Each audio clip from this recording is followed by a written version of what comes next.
ಆತ್ಮೀಯರೇ, ಸಂಘರ್ಷ ನ್ಯೂಸ್ಗೆ ಹಾರ್ದಿಕವಾದಂತಹ ಸ್ವಾಗತ.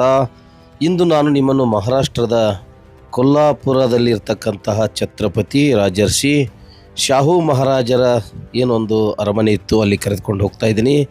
ಈ ಅರಮನೆ ಇಂದಿಗೂ ಕೂಡ ಹೊಸ ಕಟ್ಟಡದಂತೆ ರಾರಾಜಿಸುತ್ತಿದೆ.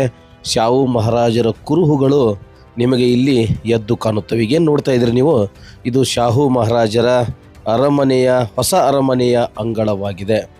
ಭಾಳಷ್ಟು ಜನರಿಗೆ ಬಹುಶಃ ಶಾಹು ಮಹಾರಾಜರ ಮುಖ ನೋಡಿರ್ತೀರಿ, ಫೋಟೋ ನೋಡಿರ್ತೀರಿ, ಆದರೆ ಅವರ ಕಾರ್ಯಗಳು ಗೊತ್ತಿರೋದಿಲ್ಲ. ಕೊಲ್ಲಾಪುರದ ಶಾಹು ಮಹಾರಾಜರು 1874ರಿಂದ 1922ವರೆಗೆ ತಮ್ಮ ಜೀವಿತ ಕಾಲದಲ್ಲಿ ಅನೇಕ ಕಾರ್ಯಗಳನ್ನು ಮಾಡಿದ್ದಾರೆ. ಸಾಮಾಜಿಕ ನ್ಯಾಯದ ಹರಿಕಾರರಾಗಿದ್ದರು. ಜಾತಿ ಆಧಾರಿತ ತಾರತಮ್ಯದ ವಿರುದ್ಧ ಹೋರಾಡಿದರು. ಹಿಂದುಳಿದ ದಲಿತ ಹಾಗೂ ಶೋಷಿತ ಸಮುದಾಯಗಳ ಅಭಿವೃದ್ಧಿಗೆ ವಿಶೇಷ ಒತ್ತು ನೀಡಿದರು. ಮೀಸಲಾತಿ ಜಾರಿಗೆ ತಂದ ಮೊದಲ ಆಡಳಿತಗಾರರಲ್ಲಿ ಒಬ್ಬರಾಗಿದ್ದರು. 1902ರಲ್ಲಿ ಕೊಲ್ಲಾಪುರ ಸಂಸ್ಥಾನದಲ್ಲಿ ಸರ್ಕಾರಿ ಉದ್ಯೋಗಗಳಲ್ಲಿ 50% ಮೀಸಲಾತಿಯನ್ನು ಹಿಂದುಳಿದ ವರ್ಗದವರಿಗೆ, ದಲಿತರಿಗೆ ಎಲ್ಲರಿಗೂ ಕೂಡ ಇವರು ಘೋಷಣೆ ಮಾಡ್ತಾರೆ. ಶಿಕ್ಷಣಕ್ಕೆ ಬಹಳ ಆದ್ಯತೆಯನ್ನು ಕೊಟ್ಟಿದ್ದರು. ಉಚಿತ ಮತ್ತು ಕಡ್ಡಾಯ ಶಿಕ್ಷಣಕ್ಕೆ ಉತ್ತೇಜನ ನೀಡಿದರು.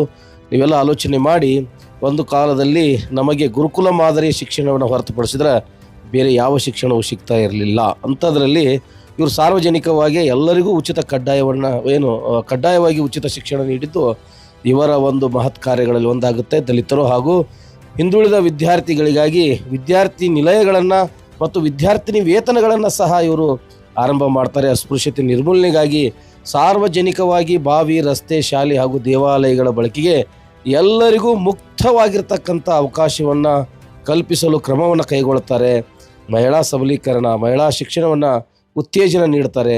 ಬಾಲ್ಯ ವಿವಾಹ ಮತ್ತು ಸಾಮಾಜಿಕ ಅನಿಷ್ಟ ಪದ್ಧತಿಗಳ ವಿರುದ್ಧ ನಿಲುವು ತಾಳ್ತಾರೆ. ಕೃಷಿಕರ ಪರವಾದ ನೀತಿಗಳು, ರೈತರ ಮೇಲಿನ ಅನ್ಯಾಯವನ್ನು ಕಡಿಮೆ ಮಾಡಲು ಹಲವು ಆಡಳಿತಾತ್ಮಕ ಸುಧಾರಣೆಗಳನ್ನು ಜಾರಿ ಮಾಡಿದವರು ಶಾಹು ಮಹಾರಾಜರು. ಕ್ರೀಡೆಗೆ ಪ್ರೋತ್ಸಾಹ, ಕುಸ್ತಿ ಸೇರಿದಂತೆ ಭಾರತೀಯ ಕ್ರೀಡೆಗಳಿಗೆ ವಿಶೇಷ ಉತ್ತೇಜನ ನೀಡಿದರು.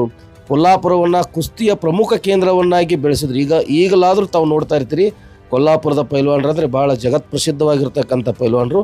ಡಾಕ್ಟರ್ BR ಅಂಬೇಡ್ಕರ್ ಅವರಿಗೆ ಬೆಂಬಲ ಕೊಟ್ಟರು. ಡಾಕ್ಟರ್ ಅಂಬೇಡ್ಕರ್ ಅವರ ಶಿಕ್ಷಣ ಮತ್ತು ಸಾಮಾಜಿಕ ಚಳವಳಿಗೆ ನೈತಿಕ ಹಾಗೂ ಆರ್ಥಿಕ ಬೆಂಬಲವನ್ನು ಇವರು ನೀಡಿದವರು. ಬಹಿಷ್ಕೃತ ಸಮಾಜದ ಹಕ್ಕುಗಳಿಗಾಗಿ ಹೋರಾಟಕ್ಕೆ ಪ್ರೋತ್ಸಾಹ ಮಾಡಿದವರು. ಸತ್ಯಶೋಧಕ ಚಳವಳಿಗೆ ಬೆಂಬಲ, ಹುತಾತ್ಮ ಜ್ಯೋತಿರಾವ್ ಫುಲೆ ಅವರ ವಿಚಾರಗಳನ್ನು ಬೆಂಬಲಿಸಿ ಸಾಮಾಜಿಕ ಸಮಾನತೆಯ ಪರ ಕೆಲಸ ಮಾಡಿದವರು. ಆಧುನಿಕ ಆಡಳಿತ, ಕೊಲ್ಲಾಪುರ ಸಂಸ್ಥಾನದಲ್ಲಿ ಶಿಕ್ಷಣ, ಆರೋಗ್ಯ, ಕೃಷಿ ಮತ್ತು ಸಾರ್ವಜನಿಕ ಸೇವೆಗಳಲ್ಲಿ ಅನೇಕ ಸುಧಾರಣೆಗಳನ್ನು ಜಾರಿಗೊಳಿಸಿದರು.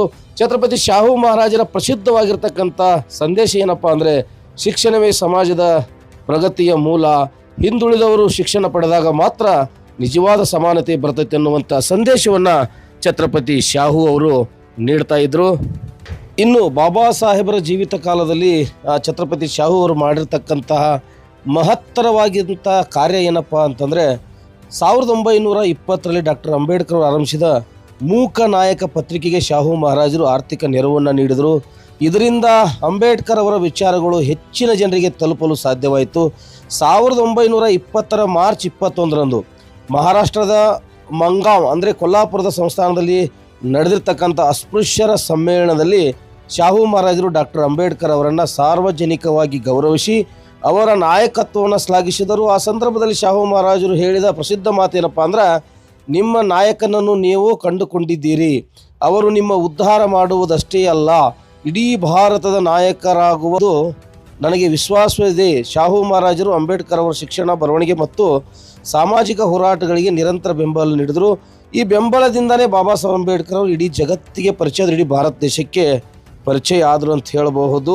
ಡಾಕ್ಟರ್ ಅಂಬೇಡ್ಕರ್ ಅವರನ್ನು ದೇಶಕ್ಕೆ ಪರಿಚಯಿಸಿದವರು ಶಾಹು ಮಹಾರಾಜರೇ ಎಂಬ ಮಾತು ಸಾಮಾನ್ಯವಾಗಿ ಬಳಸಲಾಗ್ತದೆ. ಆದರೆ ಐತಿಹಾಸಿಕವಾಗಿ ಇದು ಬಹಳ ಮಹತ್ವವನ್ನು ಪಡೆದುಕೊಂಡಿಲ್ಲ. ಆದರೆ ಸತ್ಯ ಮಾತ್ರ ಏನಪ್ಪ ಅಂದರೆ, ಶಾಹು ಮಹಾರಾಜರೇ ಡಾಕ್ಟರ್ ಬಾಬಾ ಸಾಹೇಬ್ ಅಂಬೇಡ್ಕರ್ ಅವರನ್ನು ಇಡೀ ಜಗತ್ತಿಗೆ ಪರಿಚಯ ಮಾಡಿದ್ದು ಅಂತ ನಾವೆಲ್ಲರೂ ಕೂಡ ಮನಗಂಡಬೇಕಾಗ್ತದೆ.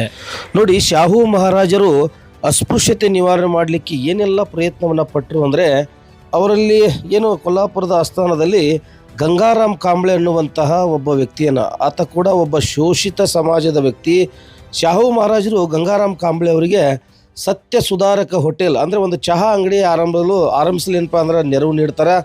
ಆ ಕಾಲದಲ್ಲಿ ದಲಿತ ವ್ಯಕ್ತಿಯ ಹೋಟೆಲ್ಗೆ ಮೇಲ್ವರ್ಗದವರು ಹೋಗುವುದು ಅಪರೂಪವಾಗಿತ್ತು ಮತ್ತು ಬಹಳ ದೊಡ್ಡ ಒಂದು ವಿಸ್ಮಯವೇ ಆಗಿತ್ತು. ಆದರೂ ಕೂಡ ಸಮಾಜದಲ್ಲಿದ್ದ ಅಸ್ಪೃಶ್ಯತೆಯನ್ನು ಮುರಿಯಲು ಶಾಹು ಮಹಾರಾಜರು ಸ್ವತಃ ಗಂಗಾರಾಮ್ ಕಾಂಬ್ಳೆ ಅವರ ಹೋಟೆಲ್ಗೆ ಹೋಗಿ ಚಹಾ ಕುಡಿತಾ ಇದ್ದರು ಮತ್ತು ತಮ್ಮ ಜೊತೆಯಲ್ಲಿದ್ದ ಅಧಿಕಾರಿಗಳಿಗೂ ಅದೇ ಹೋಟೆಲ್ನಲ್ಲಿ ಚಹಾ ಕುಡಿಯುವಂತೆ ಮಾಡುತ್ತಿದ್ದರು. ಇದರಿಂದ ಜನರಲ್ಲಿ ಜಾತಿ ಆಧಾರಿತ ಭೇದ ಭಾವ ವಿರುದ್ಧ ಬಲವಾದ ಸಂದೇಶ ಹರಡಿತು. ನಂತರ ಗಂಗಾರಾಮ್ ಕಾಂಬ್ಳೆ ಅವರೇನಪ್ಪ ಅಂದ್ರೆ ದಲಿತ ಸಮಾಜದ ಪ್ರಮುಖ ನಾಯಕರಾಗಿ ಬೆಳೆದರು ಮತ್ತು ಶಾಹು ಮಹಾರಾಜರ ಸಾಮಾಜಿಕ ಸುಧಾರಣಾ ಕಾರ್ಯಗಳಲ್ಲಿ ಸಕ್ರಿಯವಾಗಿ ಭಾಗವಹಿಸಿದರು.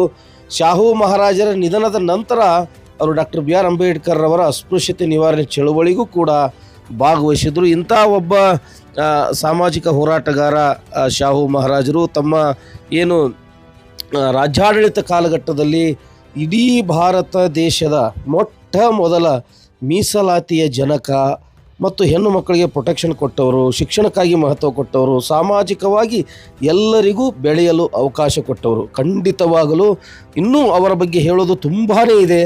ಆದರೆ ನಿಮ್ಮ ನಡುವೆ ನಾವು ಯಾವಾಗಲೂ ಕೂಡ ಶಾಹು ಮಹಾರಾಜರನ್ನು ನೆನೆಸಬೇಕು. ನೀವು ಕೊಲ್ಲಾಪುರಕ್ಕೇನಾದರೂ ಆ ಕಡೆ ಹೋಗಿದ್ದೇ ಆದರೆ ಖಂಡಿತವಾಗಲೂ ಅವರ ಅರಮನೆಗೆ ಭೇಟಿ ಕೊಡಿ, ಅವರ ಮಹತ್ ಕಾರ್ಯವನ್ನು ನೋಡಿ. ಅವರು ಕೇವಲ ಈ ಸಾಮಾಜಿಕ ಪಿಡುಗುಗಳನ್ನು ತೊಡಗಿಸಲು ಅಲ್ಲ, ಅವರಲ್ಲಿ ಕ್ರೀಡಾ ಮನೋಭಾವನೆ ಇತ್ತು ಮತ್ತು ಅವರು ವೀರಾದಿ ವೀರರಾಗಿದ್ದರು. ಅದೆಷ್ಟೋ ಪ್ರಾಣಿ ಪಕ್ಷಿಗಳನ್ನು, ಹುಲಿ ಸಿಂಹಗಳನ್ನು ಕೂಡ ಭೇಟಿಯಾಡಿರುವಂತಹ ಒಂದು ಸಿಂಹ ಹೃದಯದ ಶಾಹು ಮಹಾರಾಜರ ಬಗ್ಗೆ ನನ್ನೆರಡು ಅನಿಸಿಕೆಗಳನ್ನು ಹಂಚಿಕೊಳ್ಬೇಕಂತೇಳಿ ಭಾಳ ದಿನಗಳಿಂದ ನನಗೆ ಇತ್ತು. ಇವತ್ತು ನಮ್ಮ ಮನೆಗಳಲ್ಲಿ ಶಾಹು ಮಹಾರಾಜರ ಫೋಟೋಗಳಿದ್ದಾವೆ, ನಮ್ಮ ಊರುಗಳಲ್ಲಿ ಶಾಹು ಮಹಾರಾಜರ ಸರ್ಕಲ್ಗಳಿದ್ದಾವೆ.